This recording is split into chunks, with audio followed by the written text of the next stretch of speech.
Uma coisa muito interessante dentro dos movimentos do agronegócio foi a consolidação das empresas produtoras de carnes no Brasil, que antes elas eram separadas por tipo de carnes, elas eram menores, e aí você percebe que elas diversificaram a linha de produtos no sentido de atuar com praticamente todas as carnes, diversificaram países com estratégias muito arrojadas de crescimento. E hoje, talvez aí das 8 maiores empresas de carnes no mundo, 3 ou 4 sejam brasileiras, né? Com um trabalho fantástico aí de conquista de mercados, superando dificuldades.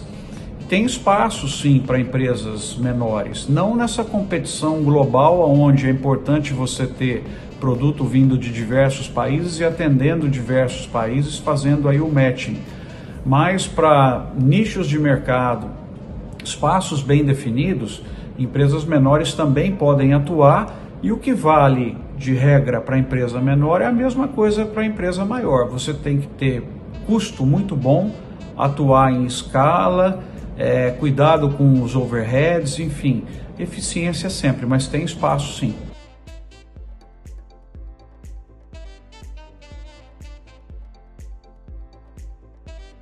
Agroinfluencers é um ponto muito interessante na comunicação do agronegócio como de outros setores.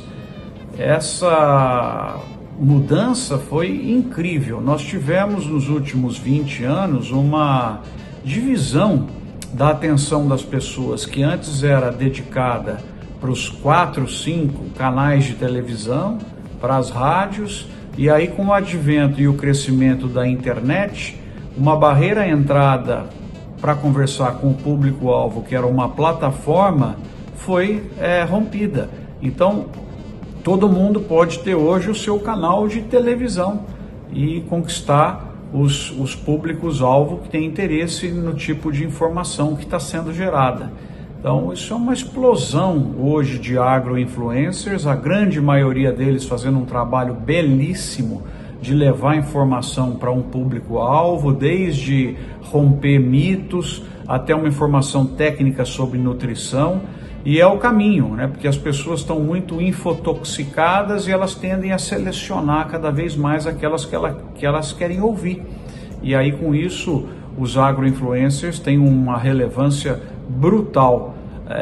Nos próximos anos são elementos fundamentais da comunicação das empresas e das cadeias produtivas e do próprio agro brasileiro.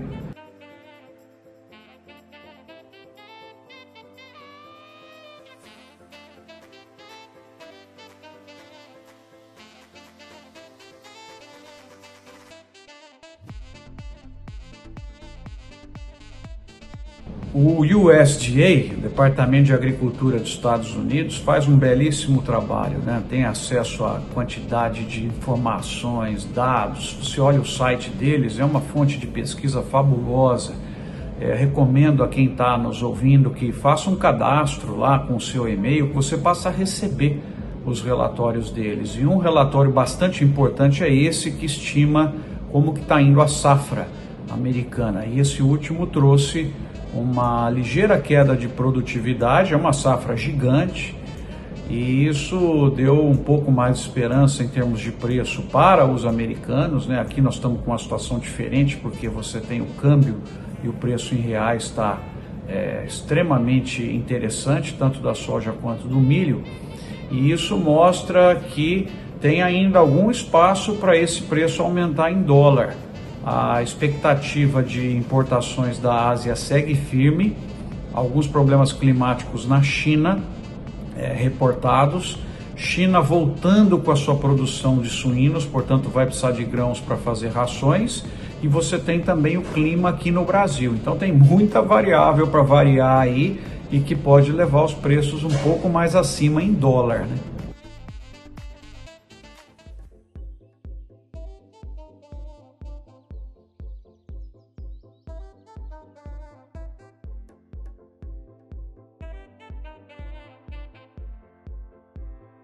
A questão ambiental e as pressões contra o Brasil é o ponto que mais me preocupa hoje no nosso agronegócio e também na imagem do nosso país.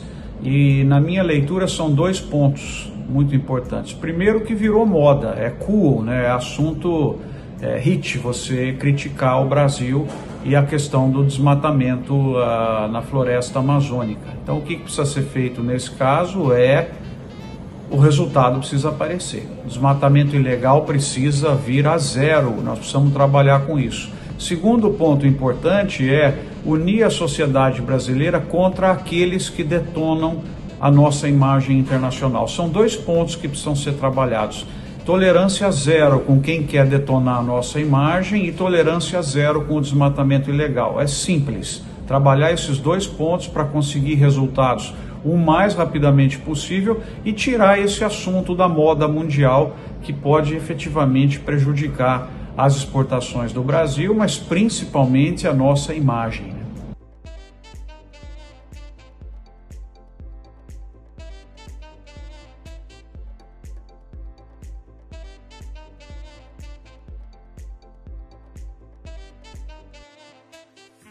O momento da pecuária é bastante interessante, muita euforia aí entre os produtores e as importações vindas da Ásia seguem firmes e o mercado interno brasileiro também é uma grata surpresa. Não houve a queda que esperávamos que aconteceria com o problema da pandemia. Então hoje você tem uma inflação na cadeia produtiva devido à demanda e isso se resolve com choque de oferta, principalmente, é o que nós precisaríamos fazer agora.